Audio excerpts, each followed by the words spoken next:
Mic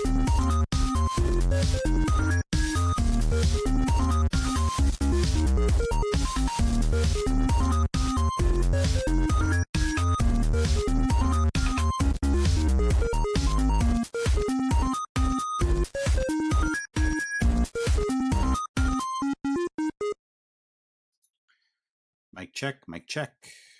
Mic check, mic check. All right. Hello, everyone. Happy Tuesday. I'm Jeremy. I'm Alan. And you are officially tuned in to the GG Dispatch. Each week on Tuesday, bright and early, we consolidate the week's biggest headlines in gaming news. Whether you're listening in on your commute, during your workout, or you just have us on in the background, we want to thank you for listening in. Speaking of thanks, another thank you to the kind folks at Audio Technica for providing the microphones that both Alan and I are using, the AT2020 USB-X. Whether you're just starting out on your content creator journey or you're a seasoned pro, Audio Technica has the products for you.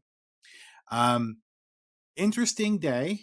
Yeah, we're recording on we usually record on the Monday before. Here we are, Monday, April 8th, and we have a not once in a lifetime, but a pretty unique event here happening with the eclipse. I mean, I don't know. I'm based out of California. I'm in San Diego, so we didn't get all of that like fancy totality business over here. We got like, I think 35% coverage, something like that. But what about where you're at, Alan? Any oddities, any weird goings on with the eclipse over there? Not kind of similar to you. I didn't get like anywhere near totality. We got about 54% here. Mm-hmm. But it was enough to kind of like, you just kind of felt, the light just really start to dim from the sun.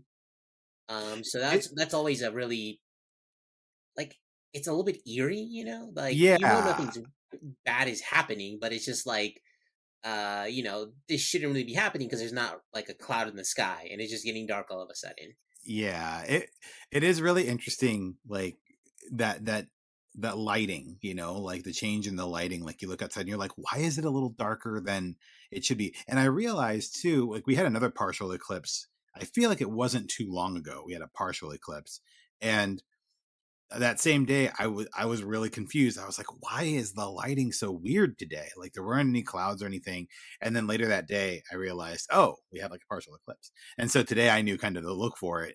And it is that sort of weird kind of golden hour like hue of light. And it can be disconcerting for sure. And, I can only imagine, like whenever we have these eclipses, I always think like, in the olden days, right? Before astrology and before everything else, I am not surprised that people got freaked the hell out when there would be like a total eclipse and nobody knew what was going on. They're like, holy shit, we need to like go sacrifice some goats or something because somebody pissed off the gods.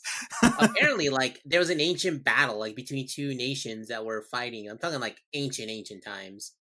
And like in the middle of one of their battles, like a solar, like a full solar eclipse happened. Like they got into the path of totality, and like the next day they signed a peace treaty. They were like, okay, I guess we need to stop it.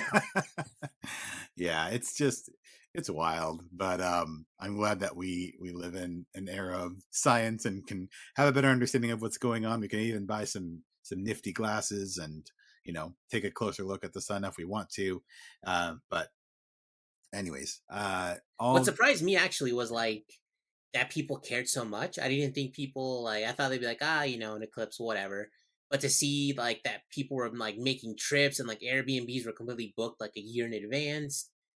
People were kind of just driving, if they kind of lived anywhere nearby to like the path of totality, and that like people got to experience something like a shared experience. Yeah. So that to me that was the coolest part of it. Yeah, it is interesting.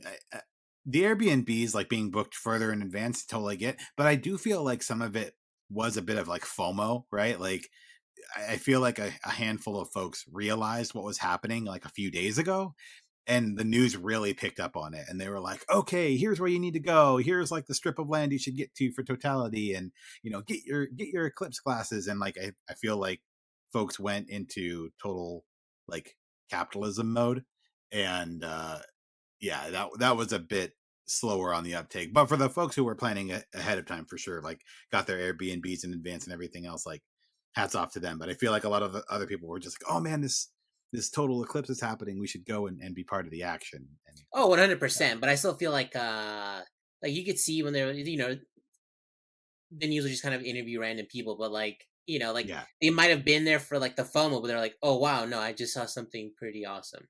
yeah, for sure. No, it doesn't, definitely doesn't detract from that experience overall. I know I definitely noticed it more.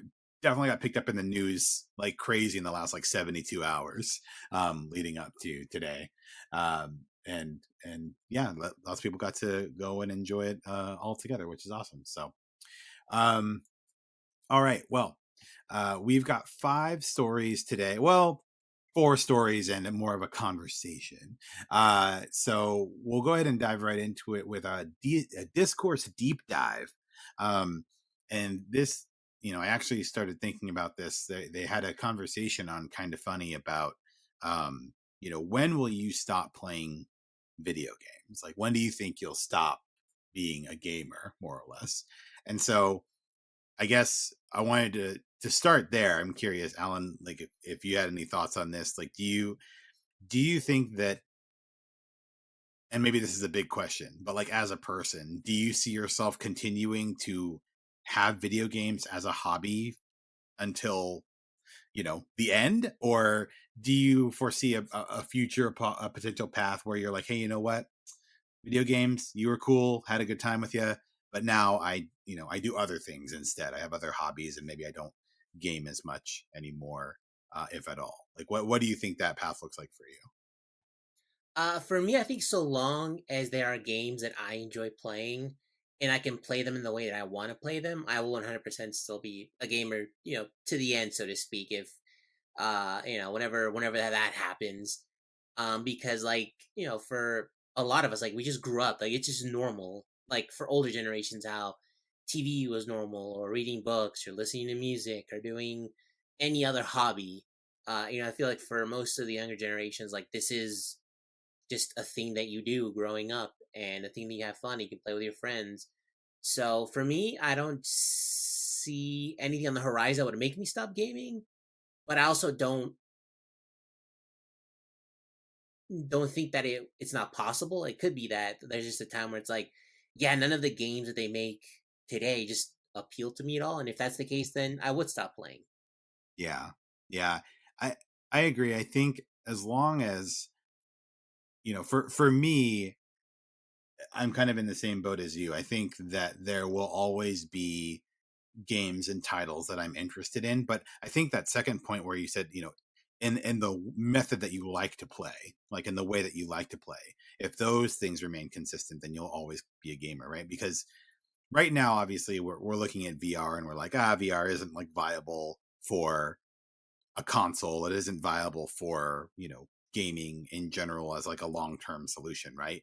But maybe in 20 years, right? Like VR becomes, or some sort of augmented reality becomes the default method of gaming, in which case, at least from where I'm standing now, it would be really hard for me to like be bought into like games in that space, right? So I don't know if I would be as much of a gamer if all of the new gaming experiences were in that sort of presentation or platform, right?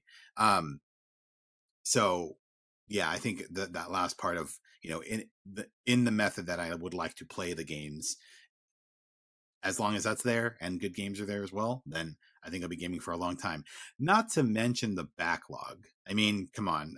I think, Yeah, the backlog is strong with you, I think. yeah, the backlog, not just for me. I feel like I'm in good company here. I think there are lots of folks who have a library of titles that they'll be happy to go back to and play again. Um, I have what Game Pass. The backlog is infinite. Yeah, exactly. And what was old becomes new again, like folks who are getting interested again in either using emulators or collecting the older consoles like old Nintendos, old Super Nintendos, etc. Um, just to go back to those games and play them again. And obviously every year we get further away from the PlayStation era, from the PS2 era, from the PS3 era. Um, and so I think just being able to look back on those previous gens and play them will also like keep us entertained for a while. Um, but that's for you and I, right? Another interesting element of this discourse that I kind of picked up on. I know you sent me this tweet from Matt Pescatella, um, and he posted a chart basically of video game hardware spending by year, and showing that basically in 2008 it sort of peaked, and then from there it sort of dipped. It had a bit of a spike during COVID, but otherwise, came down pretty significantly from that peak of 2008, right? And so um, that really got me thinking, like, all right, what in terms of like the next generation, right? In terms of like younger Gen Z and Gen Alpha, like, what's their investment in video games, right? What's their investment in consoles, you know, in that sort of thing? And so I guess, what's your experience? What's your personal experience with, like, when you see, if you interact or know many, kids maybe in the 9 to 12 to 14 ish range, maybe up to 16, right? Like, how are they gaming these days? And do you think that it's changed a lot from when we were young? I mean, my nephew is 9 and like he literally games any chance he gets. He has a Nintendo Switch that he kind of that's his like preferred console. Like he Right. I think to him like the ability to like, put in the TV or grab it and go sit on the couch while my brother is making dinner or his mom is making dinner. That's like a really big thing for him. But he also like likes to commandeer my brother's Xbox Series X because he's like, oh, it looks better on here, so I want to play it here. So like stuff like that does matter to him. And so like another thing that he does is he'll play Roblox on his iPad. So like he's got just there three different systems that he uses depending on however it is he feels like playing. But I also see him branch out, but he doesn't stay just within that game. I know that he put in, I think, like over 70 hours into Super Mario Odyssey, and he like 100% of that. Lately he's been kind of on the Lionel Messi kick because the he came to MLS and everything. So he and his friends are branching a little bit now into sports games. So I'm happy to see him kind of branch out.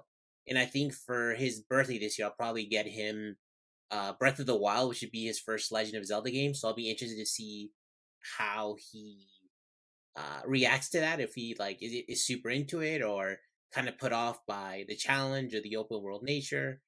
I guess that's something I can we can talk about when that happens later this year. Yeah. Yeah. And I think that's great. I think that there are definitely a lot of younger folks who are invested in their Switch. They're using the Switch as their main platform, but uh we have so much of a like curated experience, right? And again, this is me on my soapbox right now, and so you know folks listening, you could take or leave whatever I'm about to say, but this is kind of coming from my own personal view. When it comes to media, we have an extremely curate. We live in an age of extreme curation, right? We only listen to music that we like. We can, basically custom create our own radio playlists and things like that on Spotify or Pandora or whatever service you end up using, Apple Music, etc. So you don't have to listen to any new or interesting music if you don't want to. You just listen to exactly what you want. There are tens of thousands of days worth of content on YouTube and Netflix, streaming services left, right, and center, to the point where, talking about backlog, you've got a backlog content when it comes to TV shows and movies. Like, people are always recommending this new series for you to get into, and you're like, man, I will get to that when I get a second. There's not that unifying experience of TV that there used to be, or film as much, right? I think you have some examples, right? Dune 2, Oppenheimer, Barbie, you get some of the big titles, and a lot of people go to see the movies and they can share memes and stuff about it. But when it comes to like the TV space, miniseries space, you don't have the Seinfelds, the Friends, the TGIF block, right? That used to be on ABC that everybody sort of watched together, had that communal experience, and then could talk about, right? Yeah, I think that Netflix definitely kind of started with a whole let's just dump the entire season there at once, and people kind of got used to it. Some people preferred it, some didn't, but that's just kind of the way it worked. But I think that now they've kind of reversed that, haven't they? Where they kind of go more now week to week in order to kind of have that show at least linger a little bit versus like being talked about for a weekend and then forgotten. Exactly. And I think they're noticing that some services are and some aren't, right? I think Netflix still is doing the well, some, yeah, for some of the shows they're doing the weekly drops, and some they're doing all at once. I think it just depends on the distributor and that sort of thing. Um but yeah, I mean, I agree. I think in the age of social media, especially, dropping the whole show at once does a few things that are negative to your IP, right? It's going to get talked about and then left. Like you have, if it's a good show, maybe you've got a solid like week or two on the media platforms, and then you're old news, right? Um, if you're not, they're chatting about it for the weekend and then it's done. Um, and then there's also the fact that when you drop it all at once, you are creating this staggered approach, right? There's going to be the folks that binge at day one, right? When One Piece came out, that was me, right? The day that One Piece came out, I watched the whole thing, start to finish, no question. Um, but not everybody had the luxury of doing that, and not everybody was necessarily interested in doing that because they had their own backlog of shows, right? And so then you have people who have watched the whole thing a day later. You have people who have watched one episode, a day later, and then you have a handful of folks in between that have watched 2 episodes or 3 episodes. And so the conversation becomes more fractured and disparate, because they're not, you're not all talking about the same narrative, the same contained story. You're talking about different levels and different lengths, and so that can result again in a bit more of that distance. um so so that all goes back to TV, and to a lesser extent film, right? Like, and music and everything. Like, this is a very curated experience. Like, you make it just for you. You're interested in watching the things that are for you, that you like. And maybe there's some overlaps, right? Maybe that Venn diagram has a bit of overlap with your friends and other circles, etc. But largely it's for you. In gaming, with the younger generation, they arguably have the most overlap and consistency in their experiences, because it boils down to three monolithic titles that all of them know and or regularly participate in. And those games are Minecraft, Fortnite, and Roblox, right? Ask any kid about any of those three games. They will know, right? And like, so that's kind of where they gravitate towards, like those three games. And the conversation that was happening, and something that I'm really interested in is, how do you know arguably these kids are gamers, right? They're huge gamers because they're playing Fortnite all the time or Roblox all the time, etc. But how does that translate to a breadth of games, right? How do you get somebody to go from Fortnite to Spider-Man 2, right? Not a Spider-Man skin in Fortnite, but like actually playing Spider-Man 2, right?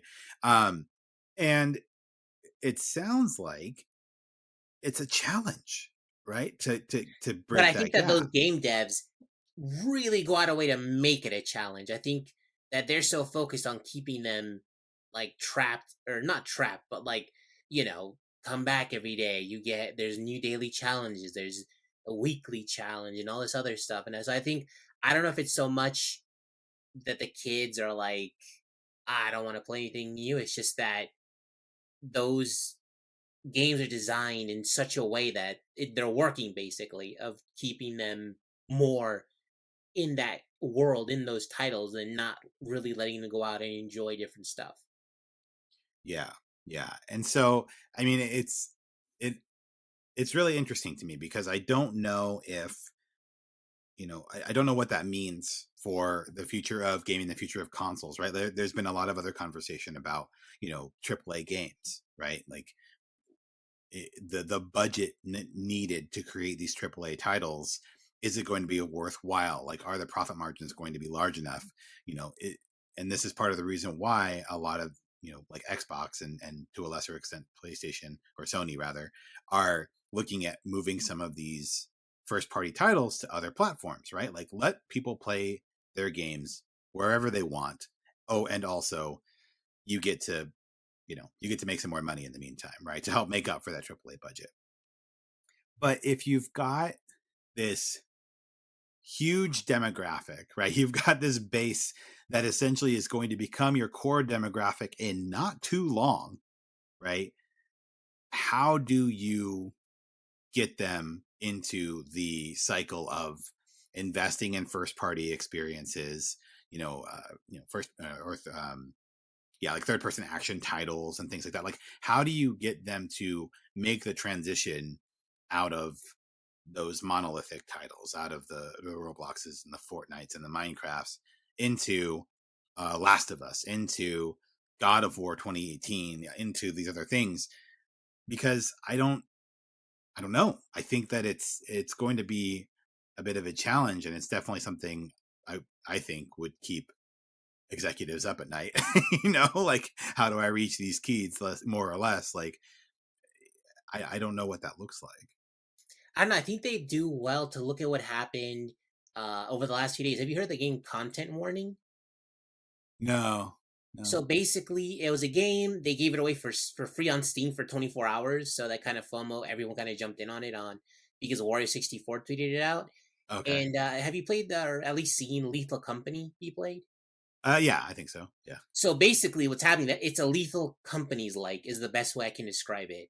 Okay. Like you got your team, you go to a dangerous place, monsters can take you out, but the twist on this one is that you're going in as sort of like a YouTuber, where you have your camera, you can have like a microphone and lights, and the more footage you get of monsters and stuff when on your run that you're going through and bring back with you, the more you have to post on what's called like SpookTube, and basically you get a score of views, and basically you have to get a certain amount of views every run, and that's kind of like the twist to that game. That's what makes it different from Lethal Company, but you can tell that it's very much aping Lethal Company, and Interesting. it completely took off. It's all over Twitch now. People are having a blast with it, and I think that that might be a good way forward for like Xbox and PlayStation or Nintendo to find these little titles and put them on your console and give them a chance, give them a spotlight.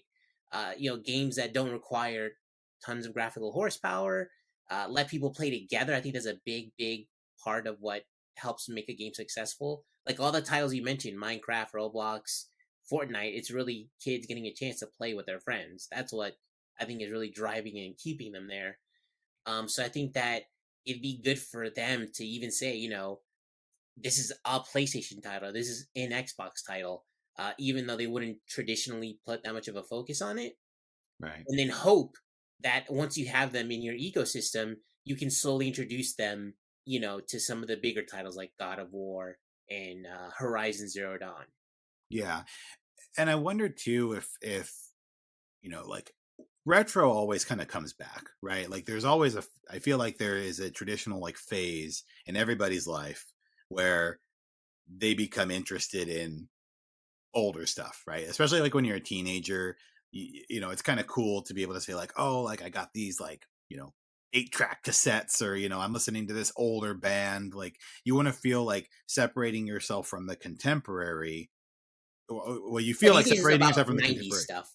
Yeah, yeah. I mean, like that kind of idea, right? So, like, I'm wondering if, in 5, 10 years from now, right, there's going to be like a renaissance for PS4 titles or something, where they're like, oh man, this God of War 2018, or oh, like, remember Ghost of Tsushima, like kind of playing those older games, to potentially, you know, maybe build up that, that area or that segment of the gamer base. But in the meantime, to your point, you know, I think companies really have to think about how they're going to appeal to this generation in the short term, because I don't think they can bank on nostalgia as a strategy, as a business strategy, right? They can't wait for that period to come about when they're like, oh, I'm interested in some of these like older games and trying to like cater to that. They want to have gamers, younger gamers interested in what they're making today.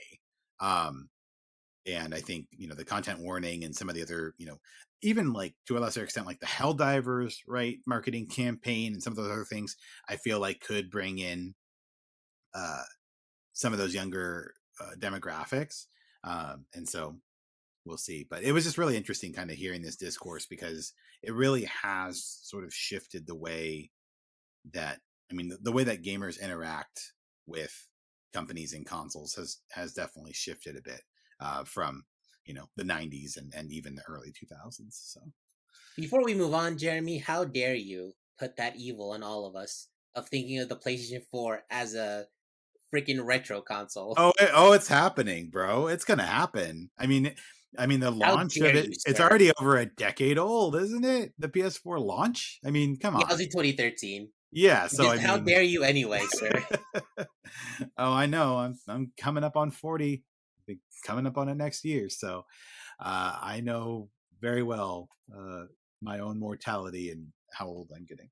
Um, but yeah, and then PS3 even or PS2 even, right? Like I think we were celebrating the 20th anniversary of PS2 or 25th anniversary, whatever it was, not too long ago. So uh yes, time is a flat circle and it gets smaller every year.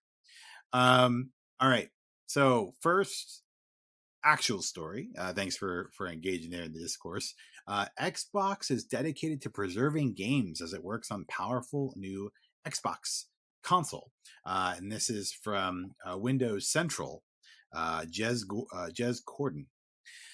So it says exclusive Xbox president Sarah Bond has set up a new team dedicated to game preservation and forward compatibility. The article starts Sarah Bond was promoted to Xbox president a few short months ago and kickstarted something of a reorganization to streamline Microsoft's gaming org to position itself for the future. With Activision Blizzard now acquired, Xbox has become something of a gaming powerhouse with huge platforms across Xbox console and cloud, PC gaming, mobile titles, and subscription services. Even when you disregard the millions of Xbox Game Pass subscribers, Microsoft counts various other subscription service gaming businesses within that fold, from Fallout First to Minecraft Realms and World of Warcraft. um, there was a correspondence that Sarah sent out, and this was confirmed as being genuine, where Sarah states, "It's been nearly 6 months since we came together as an organization. Our collective achievements in that time frame are tremendous. We should feel incredibly proud of what we achieved and excited about the opportunities ahead. We are moving full speed ahead on our next generation of hardware, focused on delivering the biggest technological leap ever in a generation." She also mentioned innovations in gaming AI, which is understood to be a big part of Microsoft visions for the future of Xbox. Um, and uh, they're also working on integrating Activision Blizzard games and Battle.net into Xbox Game Pass and PC Game Pass as well. Um, but the big takeaway from this was a quote that said, "We have formed a new team dedicated to game preservation, important to all of us at Xbox and the industry itself," Bond said. "We are building on our strong history of delivering backwards compatibility to our players, and we remain committed to bringing forward the amazing library of Xbox games for future generations of players to enjoy." Um, I think this kind of segue or ties into our previous conversation, right? Like, how do you get gamers to younger gamers to be interested in consoles in general and other titles? Well, backwards compatibility is a great place to start. But I don't know, Alan, what are your thoughts on this news? I think it's a good thing that a player as big as Xbox is, creating this new team that's just solely dedicated to backwards compatibility. I definitely think it's more of a, hey, we're clearly not winning the console, quote unquote wars at all. So let's find a space for ourselves here in console land, and this is a great way to do that. Someone has a PlayStation 5, can then go pick up a Series S for a lot less money and have that be their sort of easy way to play some older titles. And I think that makes perfect sense. I think it's a smart move on their part. And I hope that it continues because we definitely do need a way to preserve these console games. Because I think it's just a lot more difficult for digital stuff on console than it is like on PC, where people keep cracked exes or whatever around, circulating across the internet. Right. Not quite the same as it is on console, and so you kind of need a company like Xbox to be involved in this kind of effort for us to be able to continue to play older games on newer hardware. Yeah.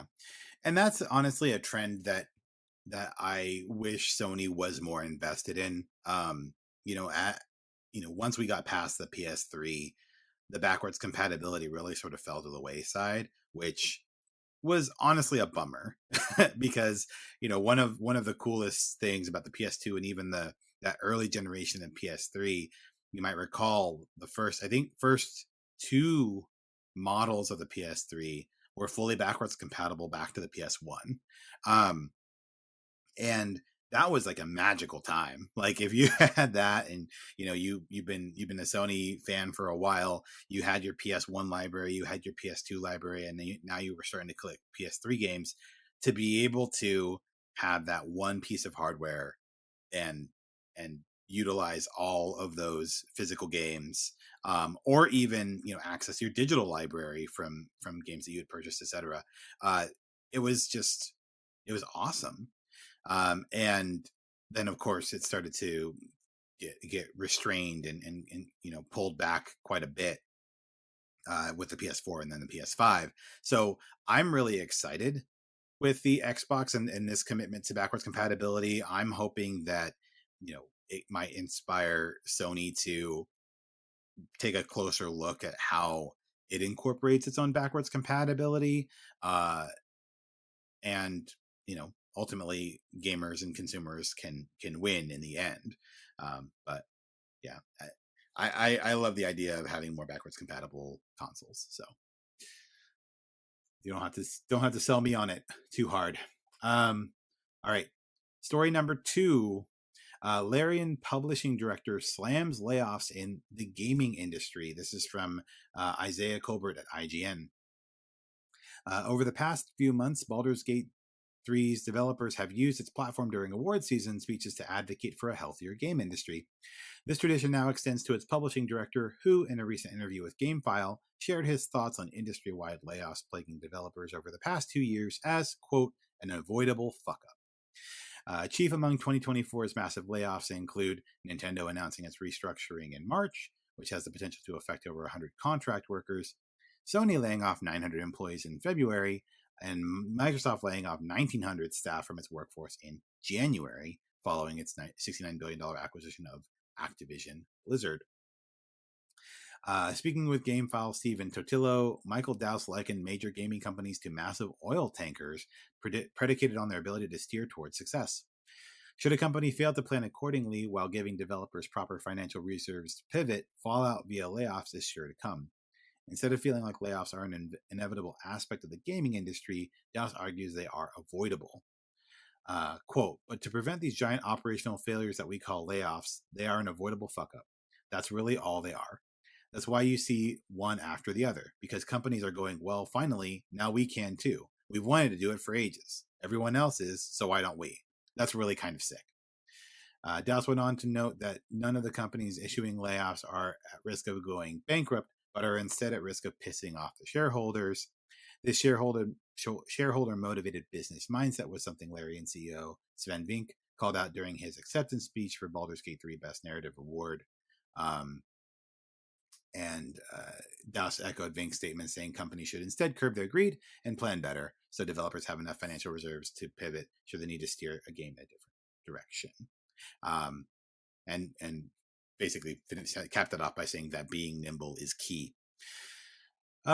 So yeah, I think that he's sort of, I don't know if he's necessarily preaching to the choir here, but I think as Well, he gamers definitely who, confirmed some of the stuff that we've discussed in the past, like yeah, you know when one company sees one start to lay off, and the rest of them are like, okay, we got to do it too. The incessant need for like pleasing shareholders, which I understand. Like, it's not that shareholders don't matter, but you should be able to explain to shareholders, hey, this is a long term play here. You can't be upset because the numbers didn't go up every single quarter, which seemingly every company wants to do now. Like, numbers got to go up every quarter or there's Hmm. layoffs. Um, so I completely agree with him. I think that a lot of companies would do well to listen to it, but I don't think it'll happen. I think once they hit Wall Street, at that point, they're at the mercy of whatever shareholders are looking to get out of it. Yeah, stonks got to go up always. Um, and like you said, I think we have had these conversations. I was particularly struck by the point about you know once one company does it, the other companies are like, okay, cool, now we can do it too, right? Like they don't want to be the first ones to do it, but then they can be like, oh well, market conditions, oh well, look at these other people who are doing the layoffs as well, and so it allows them to sort of fall under cover of these other layoffs and be able to say like, well, we're not the only ones doing it, so you can leave us alone. When in reality, it's not necessarily about losing money or anything like that. It's just about, okay, they want to strategically realign, and this is how they're going to do it. And I've said it before. I think if you're running a company, right, like if let's scale it down, let's scale it down a ton. Let's say you're a mom and pop deli shop, right? You got 4 people working the counter. You don't have enough business. You only need 3 people working the counter, right? So you got to let somebody go. There's a big difference between, you know, no warning, showing up, giving them the pink slip, you're out of here, see ya, best of luck, you know, if that, to like setting them up for success, right? Like, hey, your skills, I think, there's a role over here available, I think you'd be a good fit for, blah blah blah. And that level of like planning and transparency we just haven't seen, but could go a long way, right? So Yeah, like even getting a heads up, like say, listen, things are rough. We don't have to let go of you now, but we may need to very soon. And start looking around at other places we can help you. Give you good references to any other right, companies that you apply to, stuff like right, that. If they don't have anywhere else to put them. yeah. And I think, yeah, I think that would just be, it just makes sense, like just try and connect the folks that have those skills with opportunities, utilize your place within the industry and use it for good, so that when you do ultimately have the press release, right, you put it out there and say, hey, we had to lay off 100 people, or we had to lay off however many people, you can say, we communicated this a couple months ago, right? We've been supporting the affected employees with career training, with resume support, with placement wherever possible, reassignment where possible. You know, it just makes sense, like from a PR perspective. And yet, I feel like so many of these companies have just swung and missed. Like they just haven't even tried to offer that level, like that level of support for the people. So, um, anyway, I'm glad that Larian is using this opportunity to share their thoughts and try and hold the feet to the fire for some of the other devs and other companies that are abusing their staff and taking advantage of their staff. I am not optimistic, much like yourself, but we'll see if any of these messages stick or not. Uh, Life is Strange developer has a toxic environment. This is from Rebecca Valentine at IGN. Headline: How hidden Nazi symbols were the tip of a toxic iceberg at Life is Strange developer Deck 9. Early last year, while working on the next entry in the Life is Strange franchise, a few developers at Deck 9 stumbled upon something that didn't belong in their game: Nazi symbols. Initially, developers noticed a reference to the number 88 and flagged the issue to their bosses, assuming it was an innocent mistake. But in the ensuing weeks, others found more problematic signs and in-universe labels, such as references to a racist meme, the number 18, and the Hoggle rune. As the number of possible hate symbols mounted, staff grew increasingly concerned that someone was putting these items in their game deliberately as a dog whistle to white supremacists.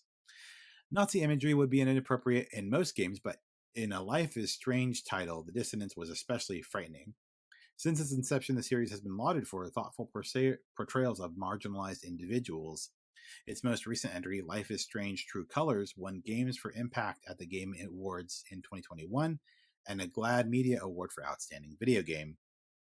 With such a reputation, developers tell me, there was an expectation that any whiff of hate speech would be immediately removed and thoroughly investigated.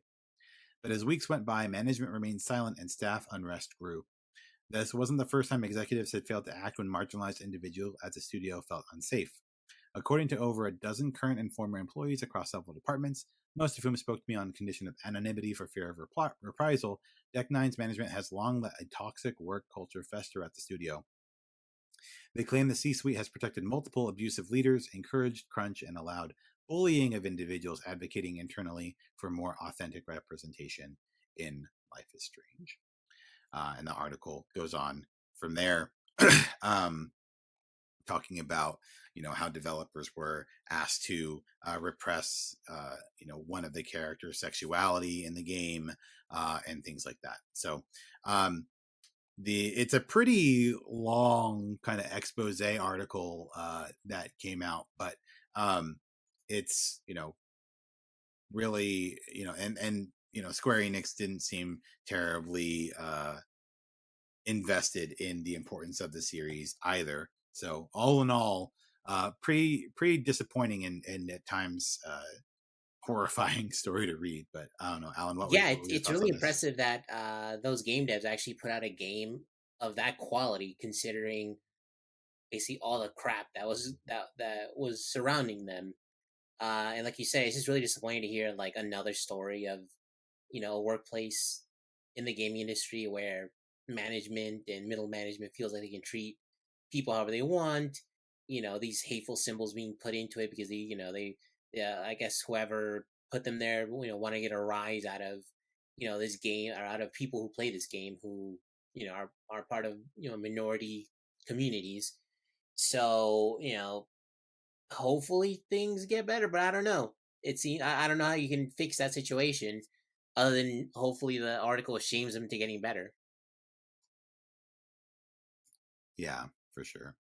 I would encourage you to, if you're listening to this, go check out the article, read it in full. There are a lot of stories in here, a lot of anecdotes to dig into, and again tying into the previous story of just being able to hold accountable these devs and let them know that this is an acceptable behavior, and just yeah, it's unfortunate that these are the sorts of environments are that devs are working in, and yet, to your point, Alan, creating amazing games and experiences, right? So like, how do we marry the two? How do we have great game development environments to create even better games for the industry? So Yeah, and it's just concerning that the industry there is, the whole layoffs thing, you know, I think they're in danger of like losing a generation of talent because, who wants to be dealing with working in these conditions when really like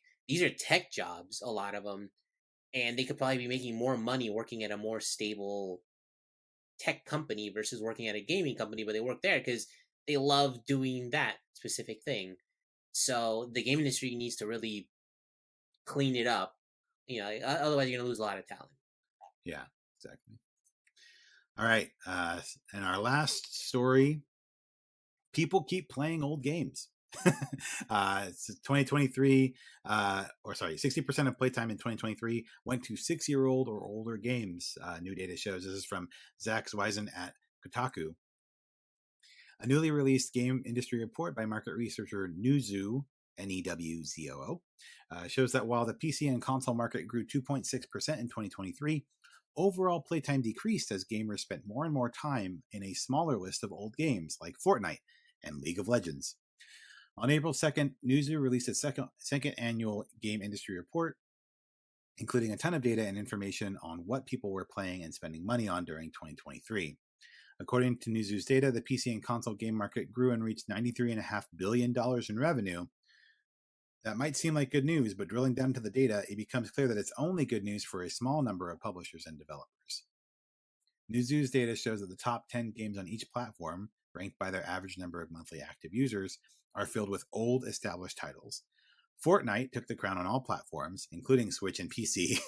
The rest of the list included titles that won't surprise you, like Grand Theft Auto 2, Counter-Strike 2, Roblox, Minecraft, Rocket League, Apex Legends, Fall Guys, Valorant, and Call of Duty. Only one dedicated single-player game cracked the top 10 across Xbox and PlayStation consoles, Starfield. Way to go, Starfield. To Greg further Miller prove single-handedly doing that one. single-handedly to further prove that gamers are primarily focused on older games, Newzoo's data shows that just 66 titles accounted for 80% of all playtime in 2023, and 60% of that playtime was spent in games that are 6 years old or older.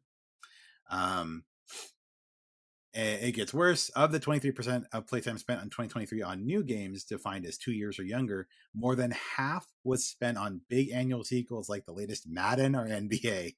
Only 8% of video game playtime was spent on new, non-annual titles like Diablo 4 or Baldur's Gate 3.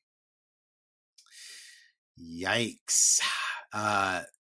It's the article concludes, it will be increasingly challenging to grow a game's player base, particularly in our current landscape where evergreen titles and robust content pipelines reign supreme. In other words, good luck if you aren't making a big sequel, a remake, or annual entry in some popular series. Alan, what was your take on this data, on this report? I think like we talked about in our first story, it's like Fortnite, Roblox, Minecraft, they just nailed it. They really found a way to keep people invested, to keep people coming back.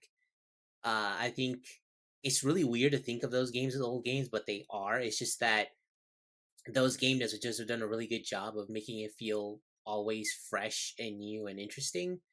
Especially with Fortnite, like adding in the racing, the music little game that they've added. And our old friend Grand Theft Auto 5 is on that list. Although I'm not sure if have you been able to make any progress on that one, or I don't think you have. On GTA? Yeah. Yeah, not recently. Um, I got my Steam Deck. I've actually been playing a lot of Cult of the Lamb lately. And FF7 Rebirth. It's really interesting that, the playtime, a lot of the playtime that was counted for was in, Baldur, the 8% was for Diablo 4 and Baldur's Gate 3.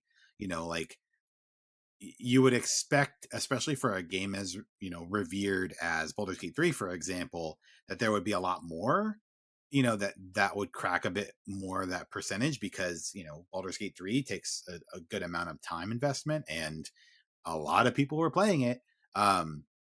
So yeah, it's just really fascinating to me that only 8% of the total playtime went to Diablo 4 and Baldur's Gate 3 last year. Yeah, I think that like you and me as like quote unquote gamers like love to talk about Baldur's Gate 3 and Diablo 4 because we recognize how impressive those games are. So we just talk about them a lot, and so does other parts of the game community. But yeah, as you can see here, it's kind of a small niche. Yeah. And again, Greg Miller carrying Starfield on his back to this one. So Yeah. Yeah. I mean, I do want to get back into that one as well. One of the other titles that are on my backlog.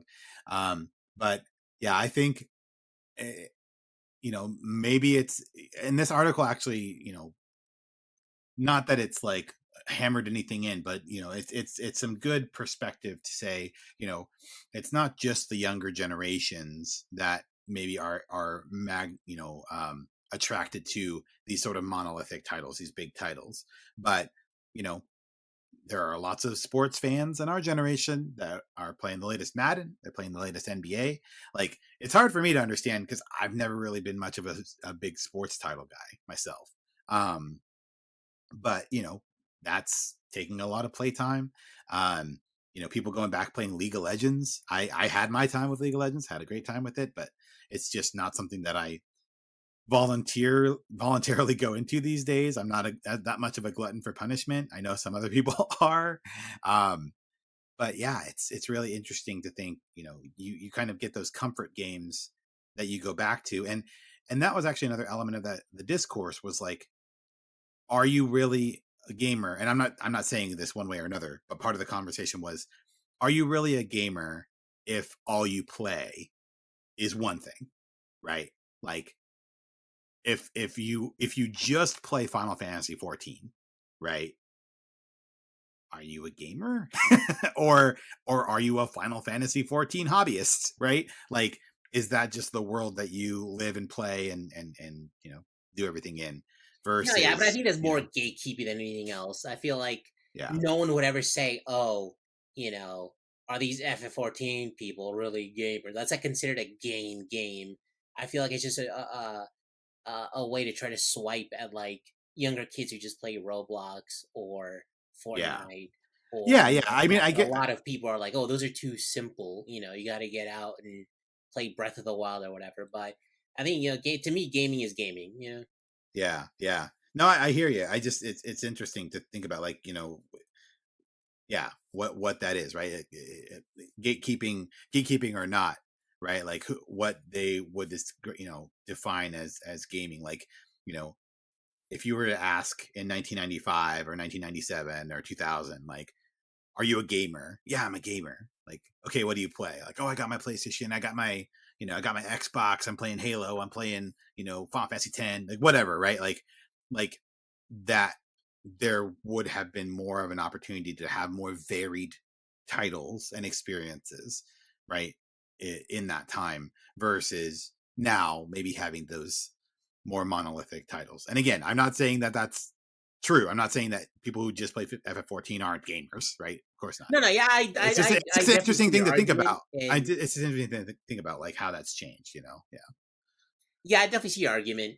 Because the thing is just things change, times change. So like, I think that if Fortnite existed back in '98, people would probably be playing a ton of that too. It's just it took a while, or I don't know if it's fortunately or unfortunately, but devs found the unicorn of like where we can just keep them on our game all day long, and they won't really go out and play anything else.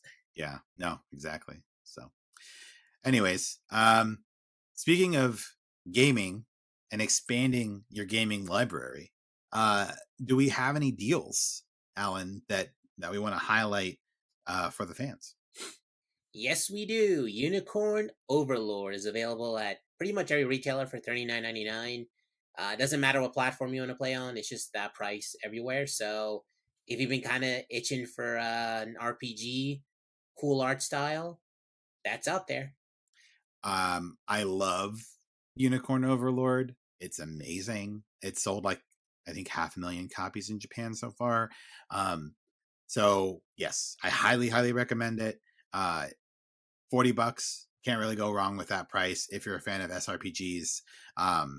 If you're not, no big deal. But if you are, this is going to be a great spend of $40. So thanks for calling that out. And I think that does it for us for today. So until next time, I'm Jeremy. I'm Alan. Keep gaming, everybody. See ya.